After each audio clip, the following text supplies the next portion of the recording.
get into it. Wow, I never thought about the Sabbath and tattoos being the same subject, but what I hope is, I almost wanted to subtitle this, How to Learn to Love Your Old Testament, because we're going to be dealing with Old Testament law. This whole area really comes out of my past and then some of the stuff I do now. I'm probably the only Jewish guy that deals with Jewish objections and Islam at the same time. So if you want to talk politically correct, a Jewish guy in front of a mosque sharing with Muslims is about as unpolitically correct as you can get. But much of my life has been dealing with the connection between the two Bibles and how do we deal with taking some of the things we find in the front part of the Bible, which may seem strange to us, and how do we bring them forward and how do we understand them, particularly in this day and age when somebody likes to pull something out of the front and end up making it a rule for the church, and how do we know how to end up dealing with that? So if you're a fan of law and order, I found law and grace and stuck it up there. We're going to go through this, but I'm kind of hoping to give you a little bit of a methodology too. Whoa. Sorry, bro. Am I in a bad place? Need help or you good? I'm good. Okay, have fun, guys. All right. All right. Okay, so let's start dealing with this. I'm going to try to leave some time for questions. What I end up dealing with, even though I'm a chosen people, is I have Zion's banner. And what I love to deal with is how to leverage the big story of Scripture to deal with issues like this and to deal with apologetic issues. So I'm all about the big story, and you're going to end up hearing that. And when we go ahead and we get into the big story, it's going to help us with questions like this. Because we're going to see that the things that are in that front part of the Bible have a specific reason for being there. In fact, I like to say there's nothing in your Bible that doesn't have a reason. So when I open to a text, my first questions are, why is this here? What's going on in the mind of the people who are receiving it?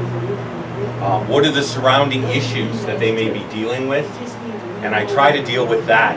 We call that the context. And it's real important for understanding a passage. So we're going to spend some time dealing with the meta-narrative. I'm kind of hoping the space bar works.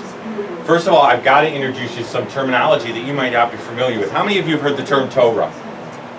Okay, great. When I started my walk, I didn't hear that term at all. Growing up, I heard the term the whole time. Every time I ran into a Christian, they talk about the law. You have to understand something. Growing up from my background, that whole section of 5 books was Torah. We never separated out the rules from the rest of it. And that's why I ended up quoting Kaiser. Why do I put the footnotes here? One, I'm finishing my doctoral thesis, a doctoral dissertation. There's no better way to get kicked out of a doctoral program than plagiarism.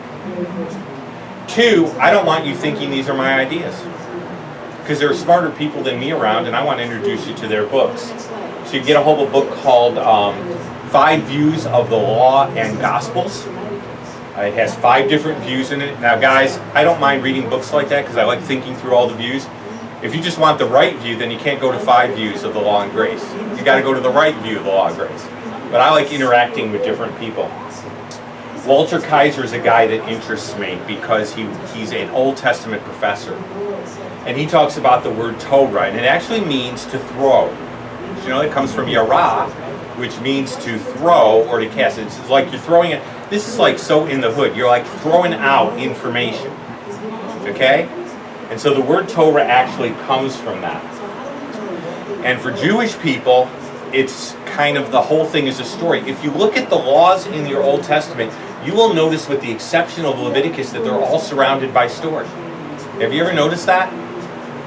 The book of Leviticus is the exception to that. But a lot of the other rules are all surrounded by narrative. And so Jewish people look at it as like, here's a story, here's a rule, here's a story, here's a rule. Well, wait a minute, it's not all rules. There's a story before the rule and there's a story after the rule. So they deal with the whole thing as a whole.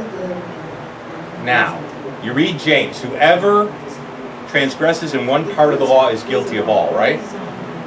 Does that mean every part of the 5 books of Moses serves the exact same purpose? No. I have one body, but I grab pencils with my hands and I walk on my feet.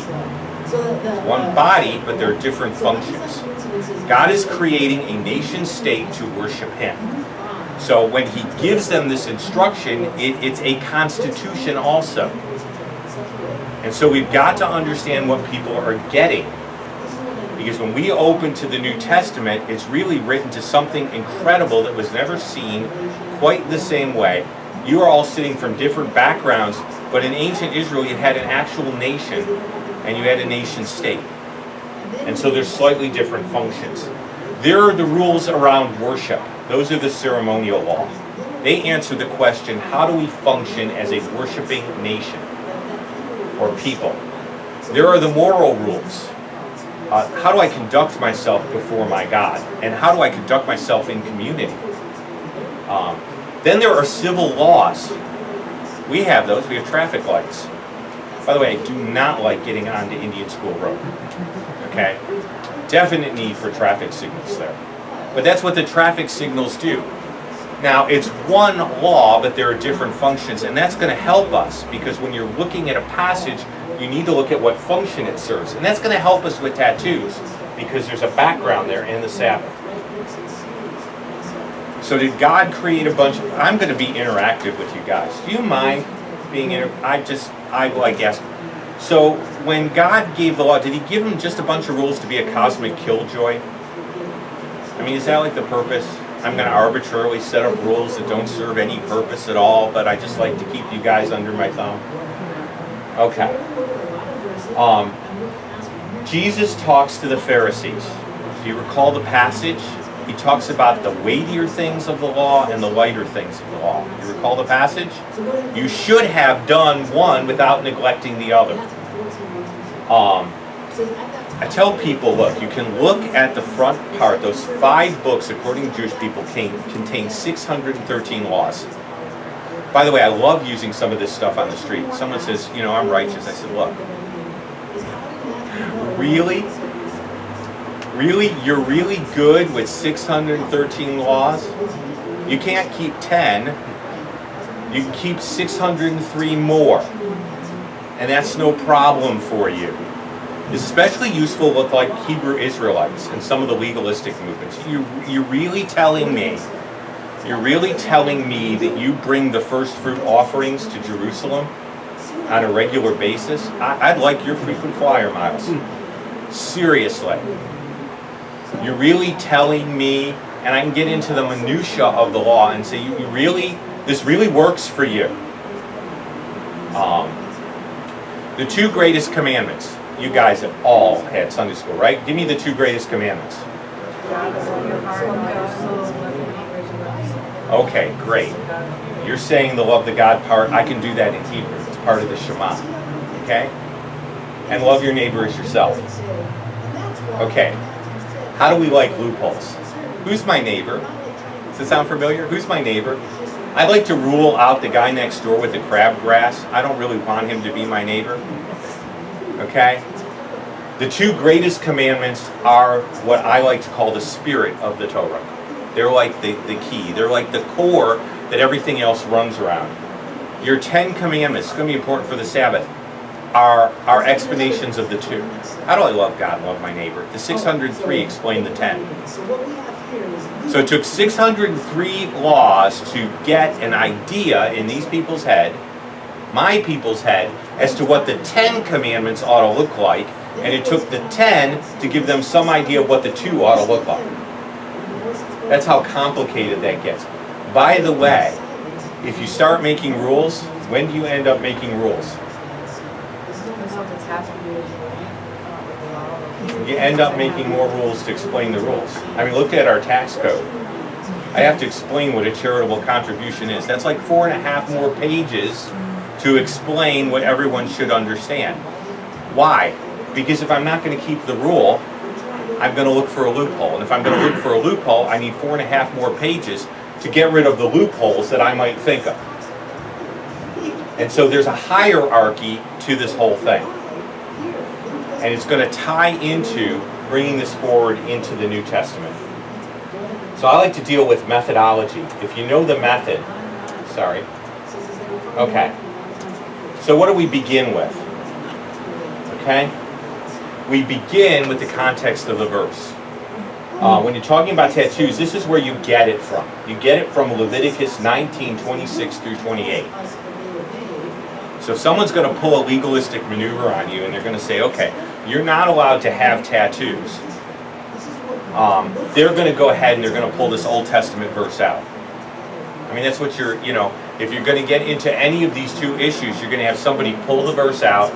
The immediate context is Leviticus. I want you to see what else you're not supposed to do. I mean, if you're going to take the tattoo part in, literally, that's why you'll see Hasidic Jews with long beards and with payas. Okay? But how many of the people that are against tattoos end up clipping their beard? How many of the people that are against tattoos have no problem with shaving the corners of their face and don't have the curly cues? There's a context here. Okay, it's not that they're just not allowed to do tattoos, they're not allowed to do other things associated with tattoos. So this is a whole category of things. By the way, you have divination and soothsaying. We all know what that is, right? Go down to your local psychic, they're around. It still exists today. And cutting of the flesh. None of you guys are like trying to remove your arm one like cut at a time, right? Good. Because we don't have any nurses, I don't think, among us. That's the immediate context. The greater context is the book of Leviticus. That's the manual for the priests. Just to understand what's going on here. When you're looking at Leviticus, you're looking at a manual for the Levites. Okay, that's the specific context. So this is how to be a Levite 101. Okay, or 1.0. So you're not supposed to eat anything with blood. Get into the kosher laws are included, and all this is included. But the bottom line is, whenever somebody pulls this stuff out legalistically, I'm amazed that they only pick out one part of the provision, the part they really don't like. They never look at the entire provision. I have yet to ask the Hebrew Israelites whether they kosher their meat. I could have a blast with them over that. Really? You do the roast beef sandwich thing and it's rather rare? Let's talk about this, okay? Because what people do is, when they pick provisions like this, they like to nitpick. They like to take the parts they like, and they like to ignore what this is about. This is the Levitical code, and I have to remember to keep hitting the space bar. Why is it there? See, that's the first question that we need to ask ourselves. Okay, this particular provision is surrounded by ceremonial law.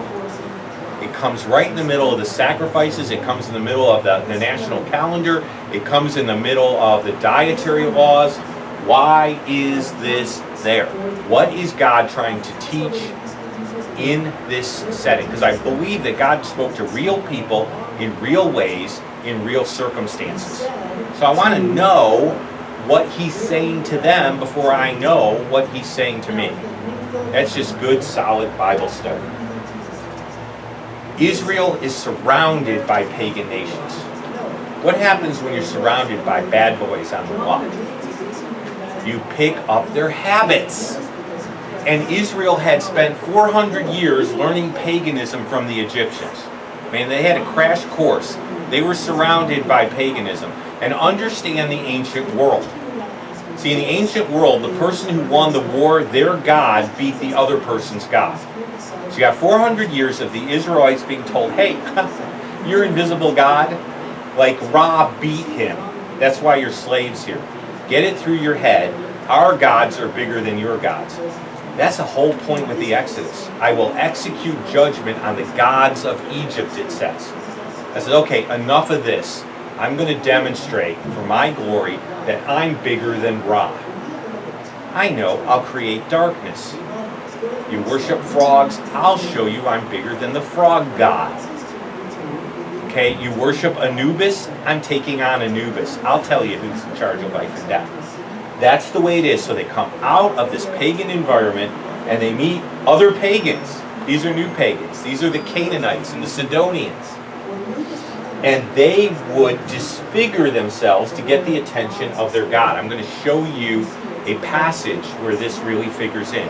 But they would disfigure themselves because they believed if they hurt themselves, they could inflict discomfort on the God they worshipped.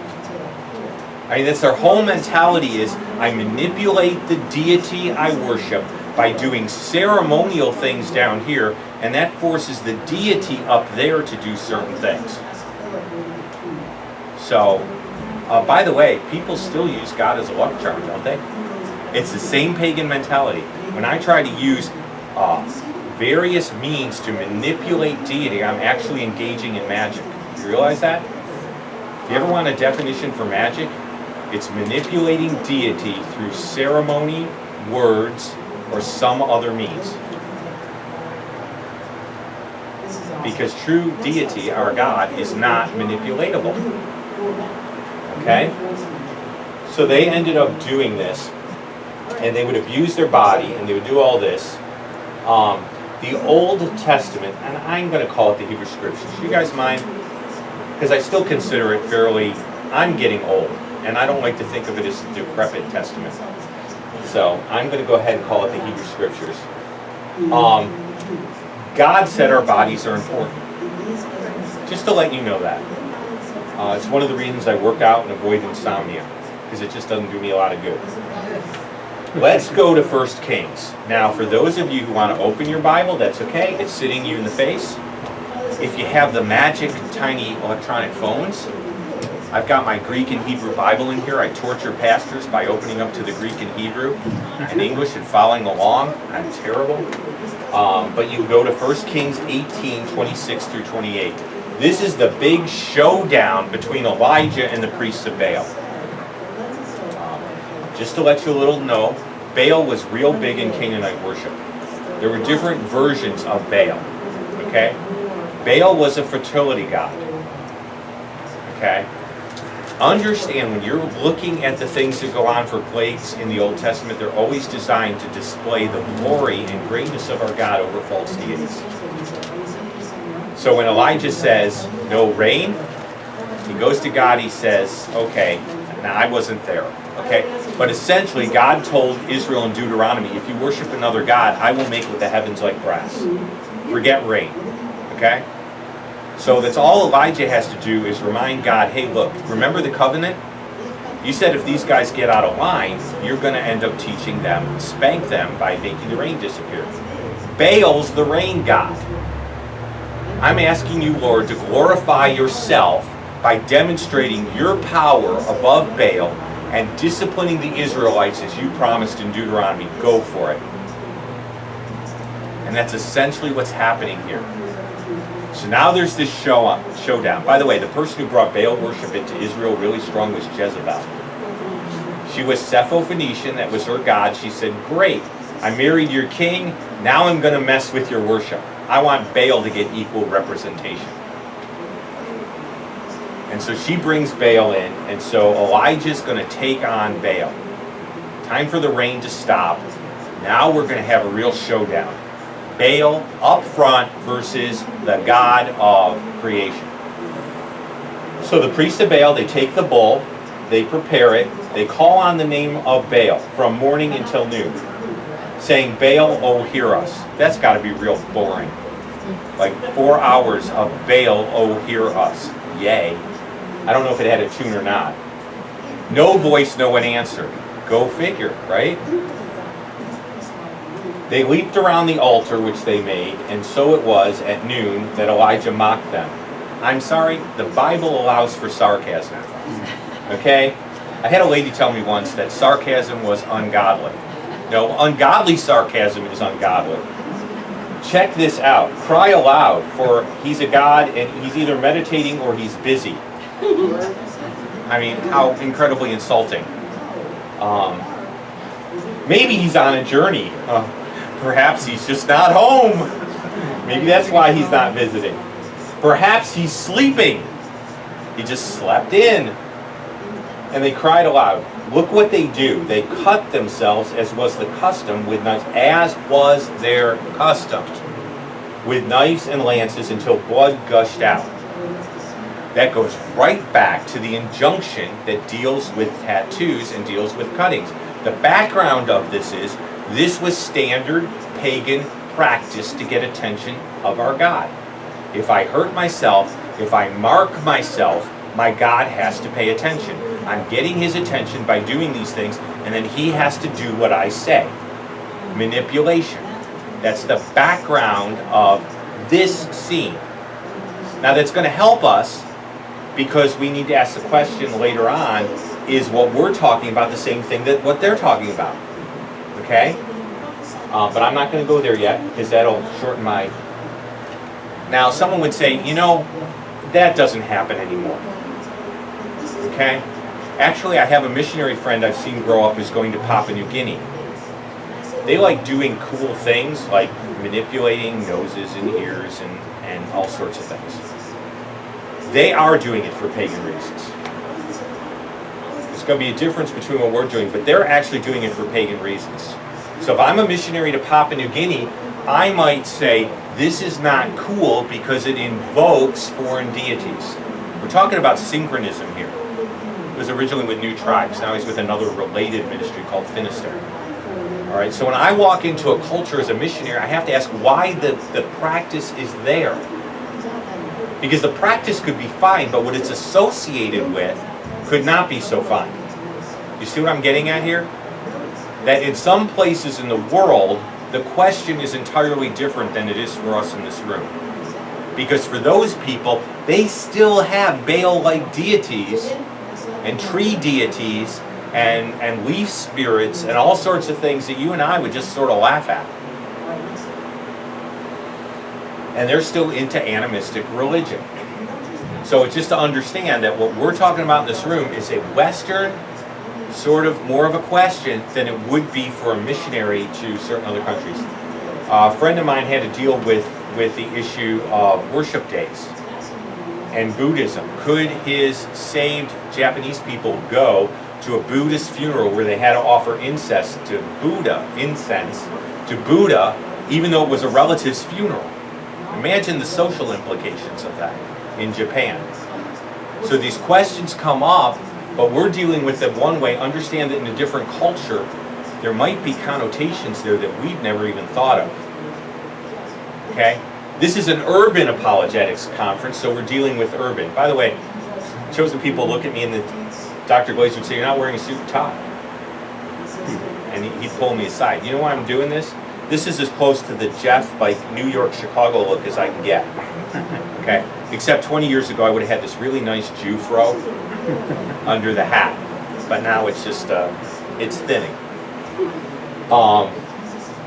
You just have to understand, some cultures, missionaries have to ask questions. So let's figure out how we derive a principle. You run into something really weird.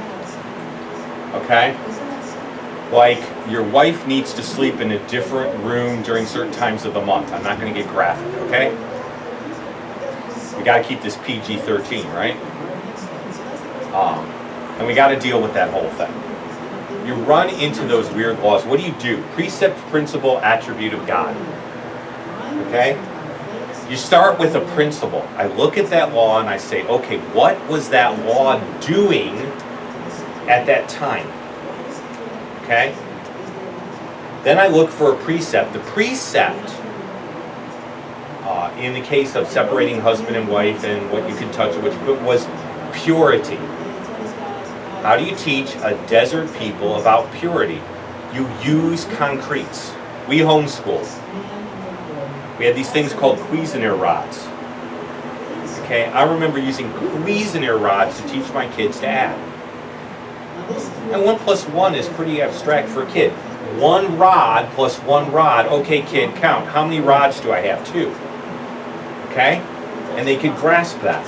These are a desert people coming out of a pagan environment, just starting out as a nation before God, and God uses concretes to teach them abstracts. So why this big thing about husband and wife and biology and all that?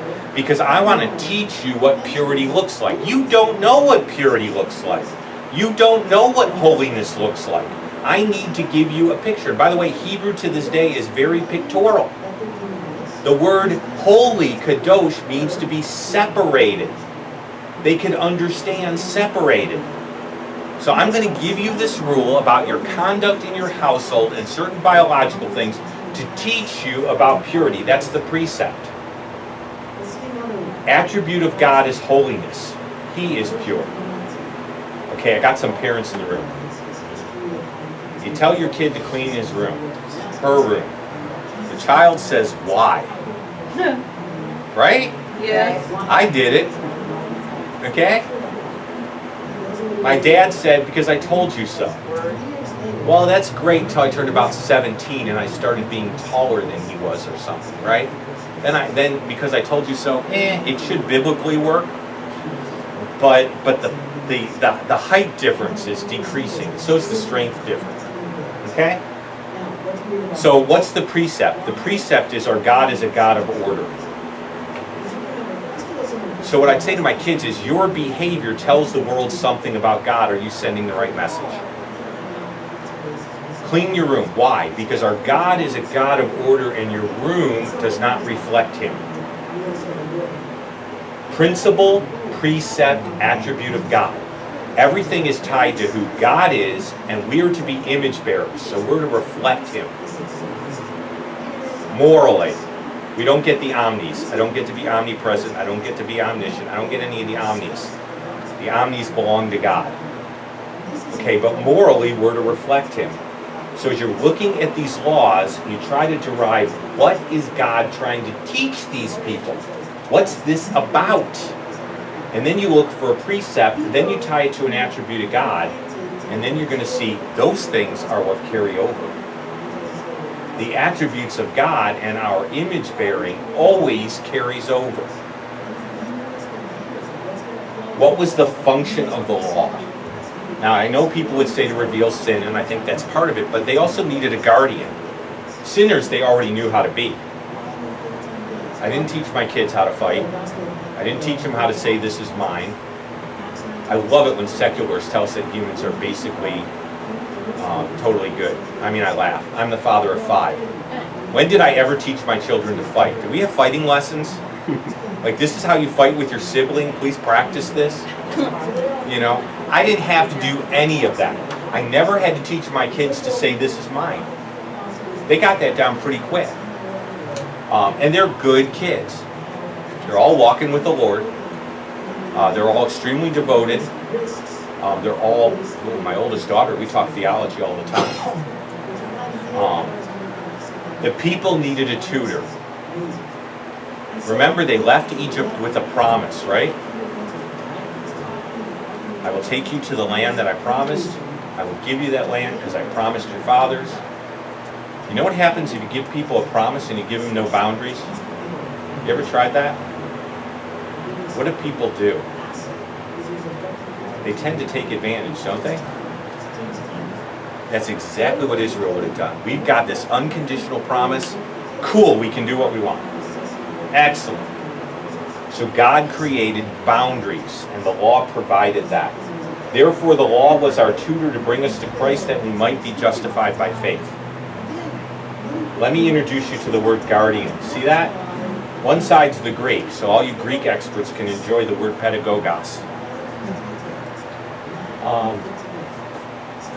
It was somebody who was the leader of the child. Up until a certain age, the child was cared for by the mother in Greek culture.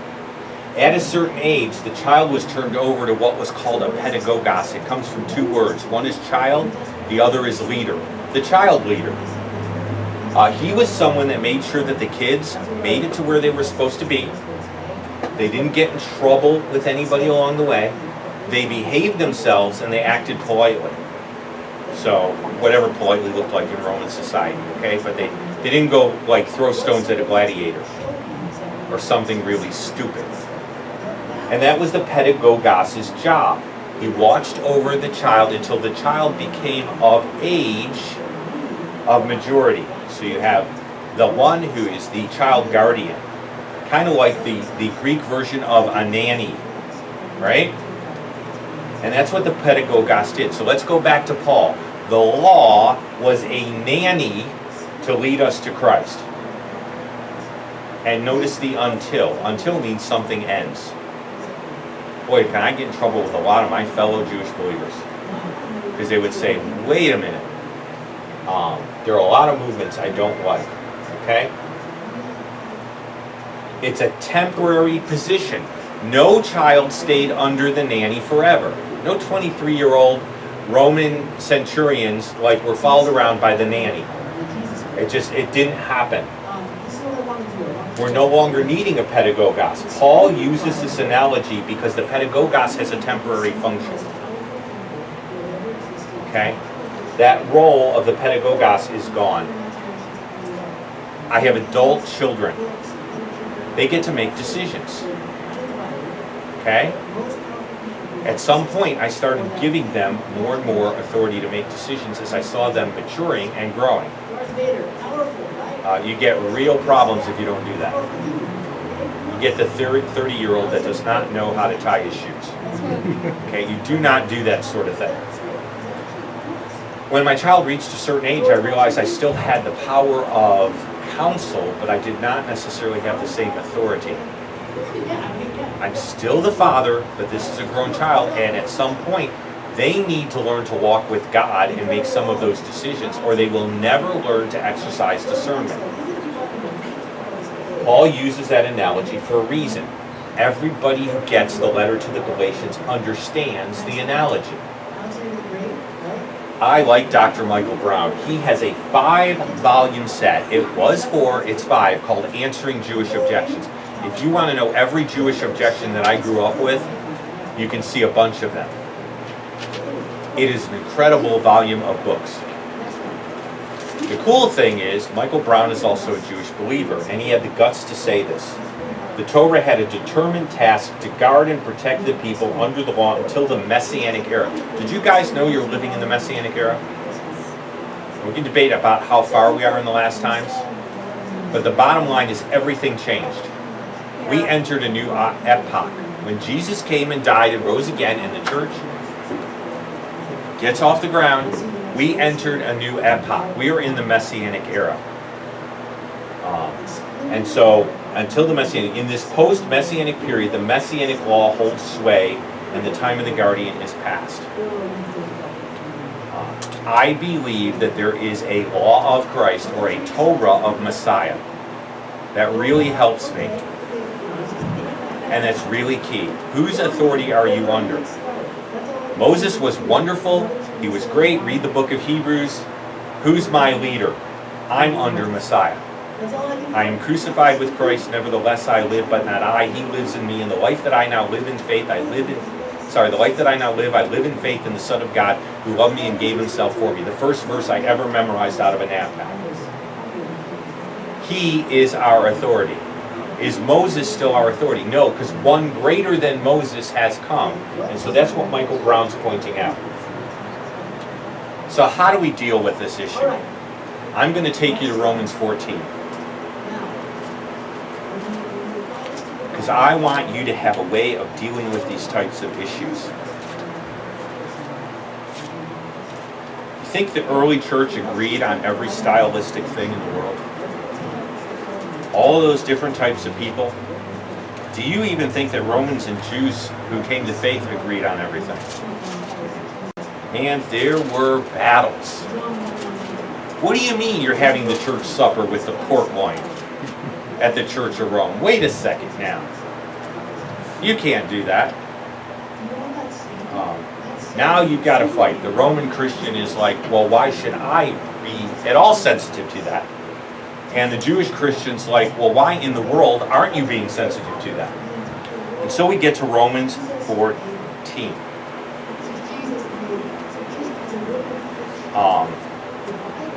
There are two types of individuals in Romans 14. One is called the weak brother or sister.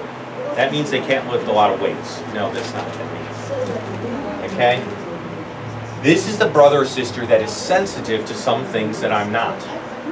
Okay? I like C.S. Lewis. I had one believer who hated C.S. Lewis.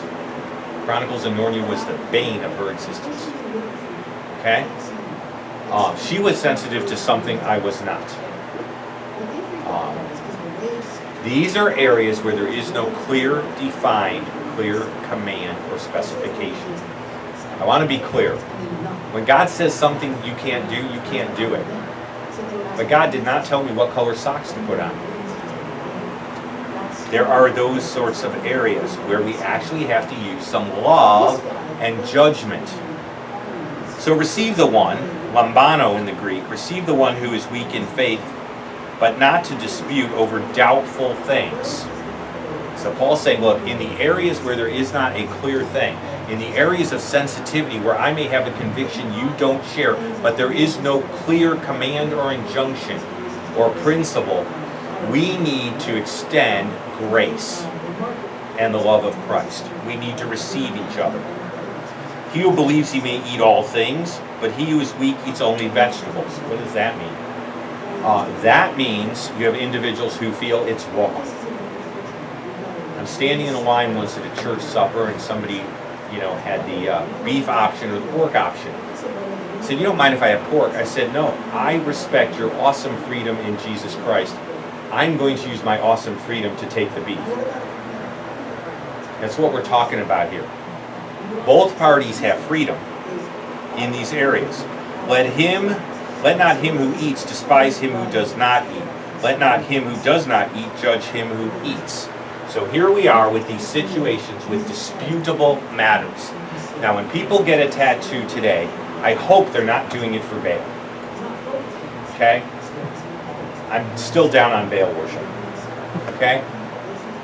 But for most people who are getting a tattoo, they are probably not thinking of Baal at the time. So we're not facing the same situation that was so dangerous for Israel in the church.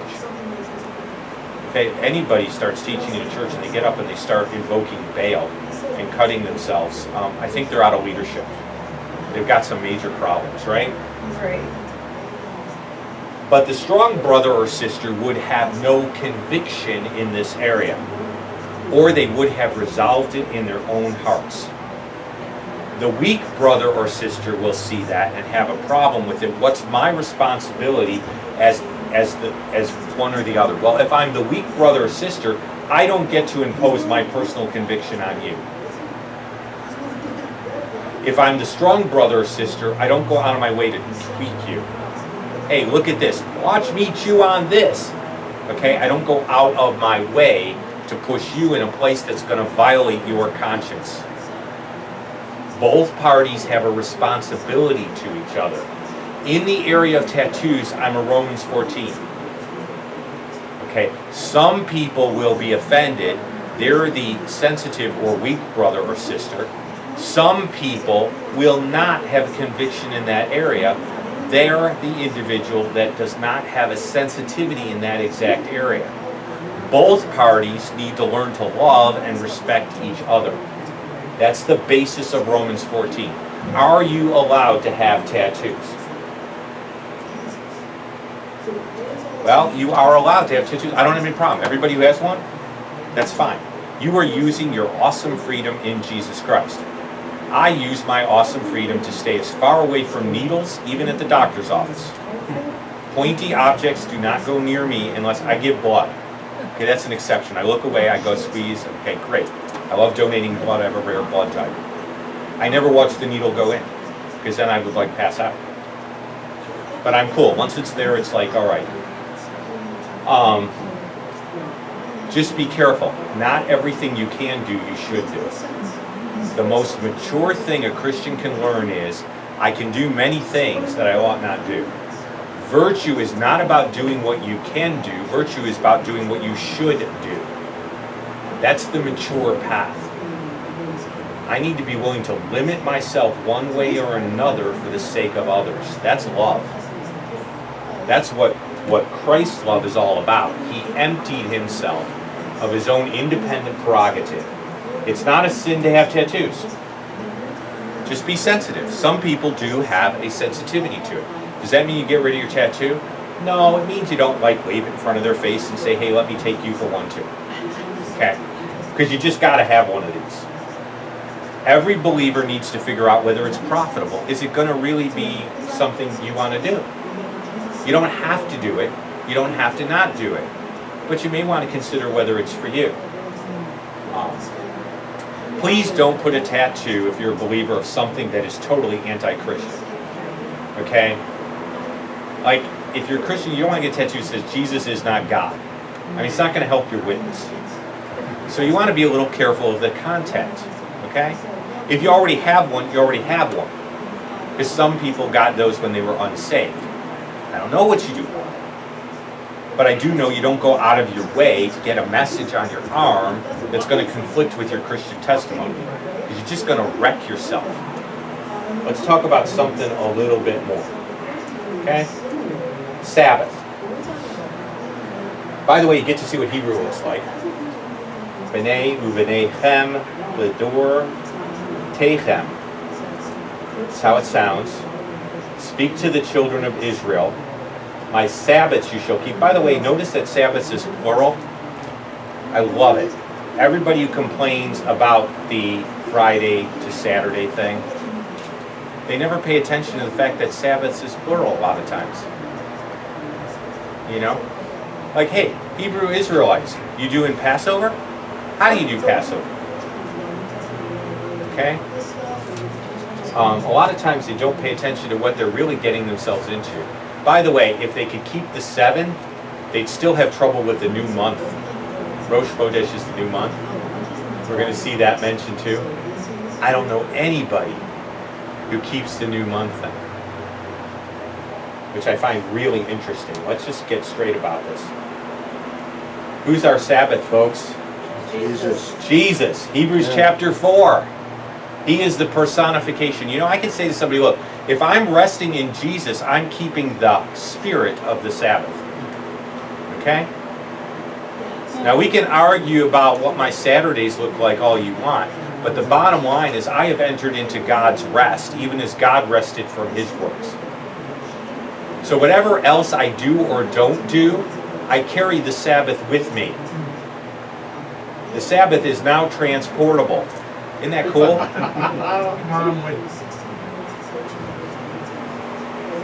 And so they didn't rest. Hebrews is written specifically to Jewish believers to tell them not to rely on the ceremonial aspects of the law. Here's the funny thing. When did believers start meeting on the first day of the week? You ever heard this? Constantine invented the Sunday worship. Oh, let's take that apart right now. Constantine didn't invent Sunday worship. About 300 years late, Acts 27. This is cool. The guy actually dies and gets resurrected because he's at a church service. Now on the first day of the week, the disciples came together to break bread. Paul, ready to depart the next day, spoke to them and continued his message till midnight. Okay? When did he stop? 12 o'clock. You guys are going to get out far earlier from this conference than that. Here's what you don't know. Jews don't start their days the same way we do. No. They start their days in the evening. No, don't be embarrassed. I love audience participation. They start at sunset. Do you honestly believe Paul started speaking at 6 o'clock over coffee and donuts and went till midnight? I'm a speaker. My voice wouldn't do it. Is it possible that they started their worship service at 6 o'clock at night with hymns, recounting scripture reading, and then Paul gets up and gives the message and talks till midnight? Yeah. And that's exactly what I think happened. Remember, nobody had Sunday morning off. That's what Constantine did. He just gave them the day off. When they start, they're in a Jewish background. They're really kind of a movement of Judaism, but God had much bigger plans, and they just didn't get it right away. And so they start, and they're meeting. Remember, the first disciples are all Jews. They go to the temple. They meet. Sabbath ends at 6 o'clock. They leave the temple, but they've been with unbelievers trying to end up spreading the message and hang out and see, demonstrate, that they love the Word of God, but they now understand how it's fulfilled. And at 6 o'clock, the temple stops and they get together as believers for separate worship. Now let's get together with the brethren and sisters and let's have our own worship service because we believe something they haven't come to yet. It's called Havdalah. Jewish people have a service at the end of the Sabbath, which means to separate, and it starts the first day of the week. So these guys go, this is a natural. We've spent the day, go ahead. How do you spell that? Havdalah? Havadad.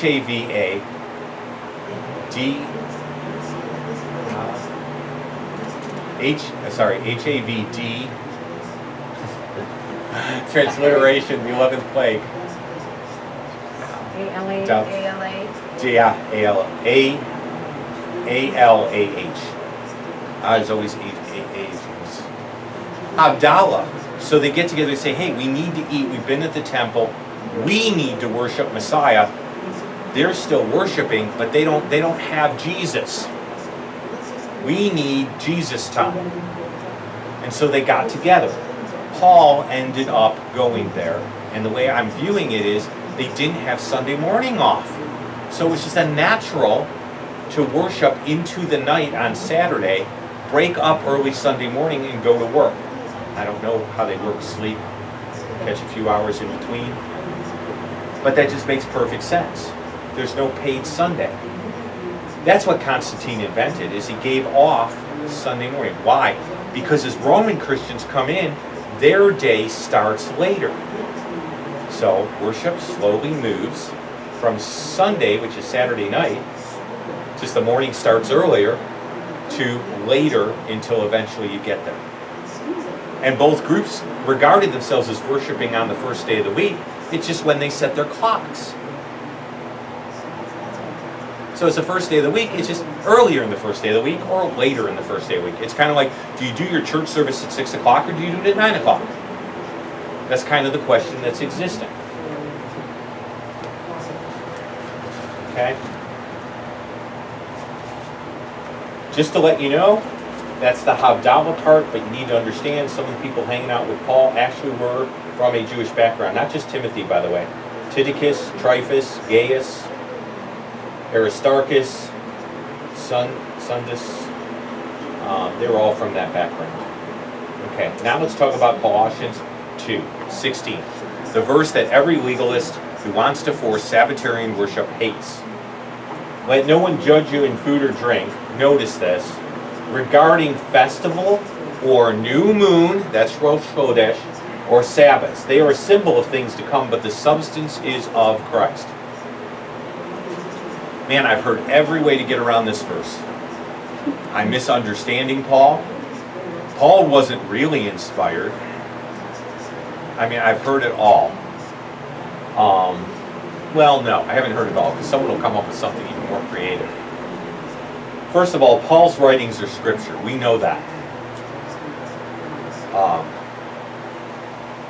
Bottom line, the canon's set. I don't have any questions. By the way, I'm going to end up dealing with this because there's a heresy called Ebionitism that was popular from the 2nd to the 4th century, and it's back in vogue. I think I ran into my first modern Ebionite, and I'm actually going to be doing that on the YouTube channel. But here's the bottom line. How do we know Paul was acceptable? One, he saw the risen Christ. But Paul's telling me he saw the risen Christ. Somebody's going to argue with that.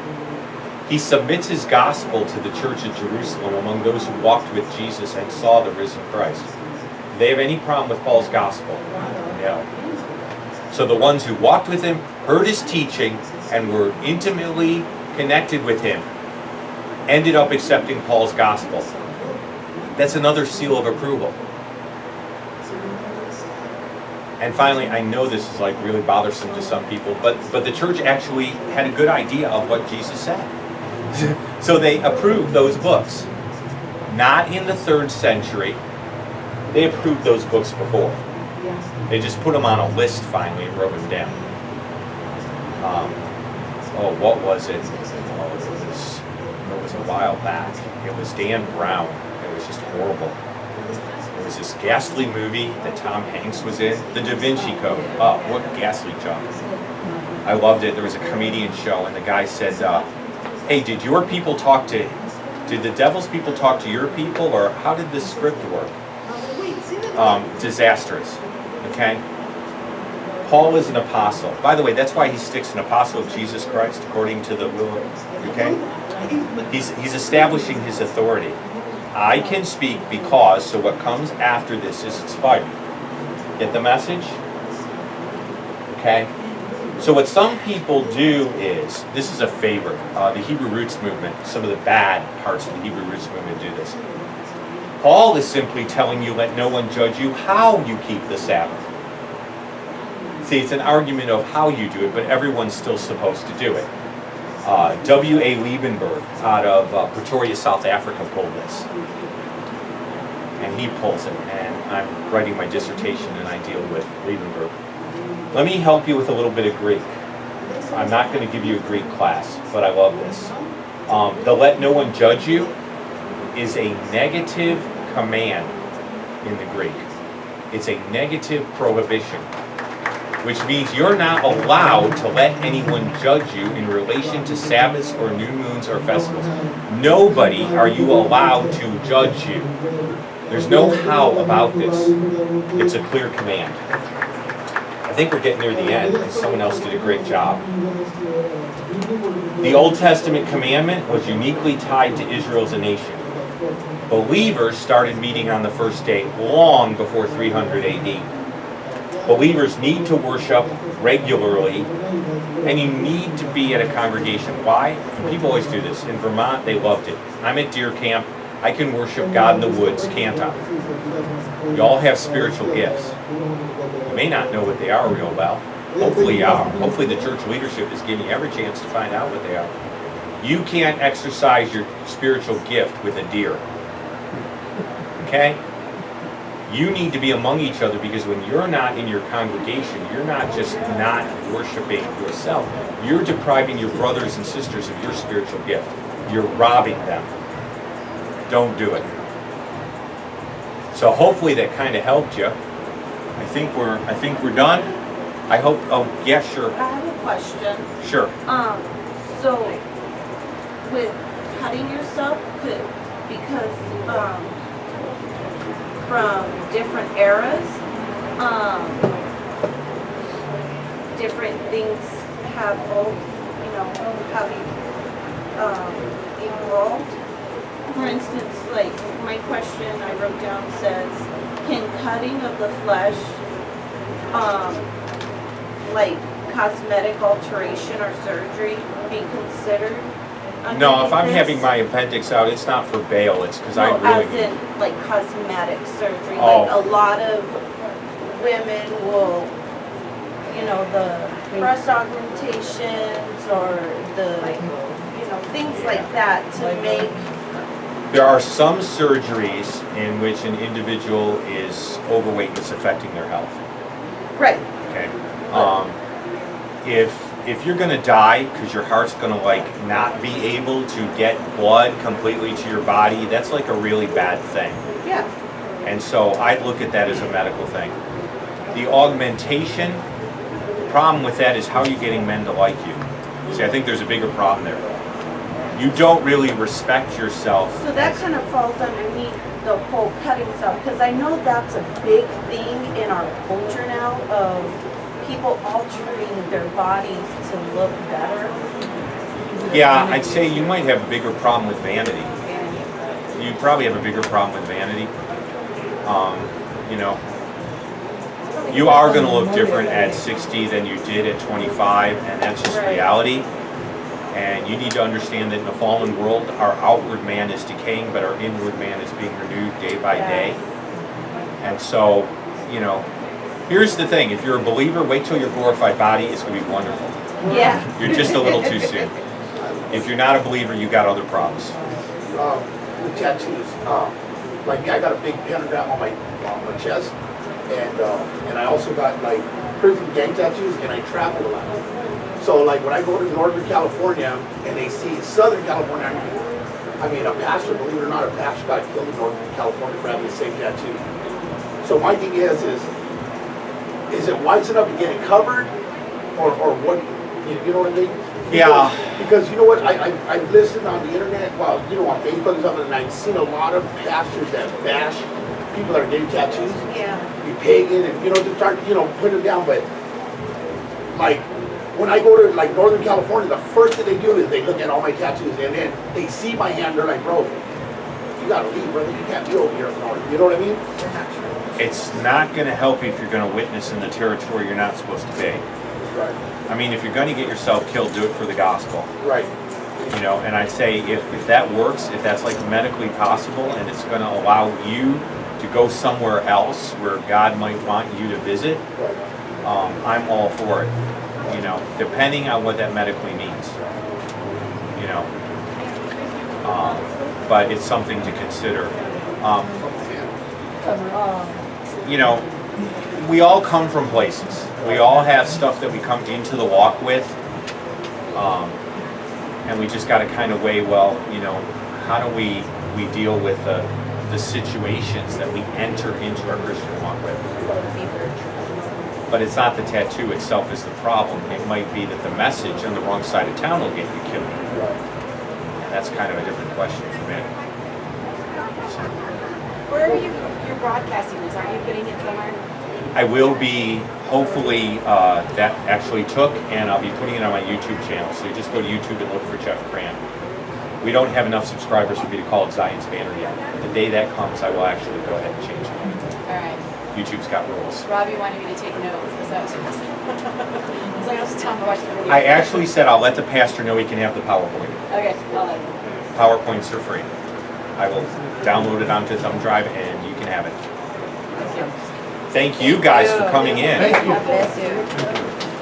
That was good. Because a pastor had the same tattoo. You want me to, And when he was out there ministering, they stabbed him. Sure. Yeah. He's with my It's like, I wanted to I've been studying Sabbath. oh man, I got two that they didn't hold me back.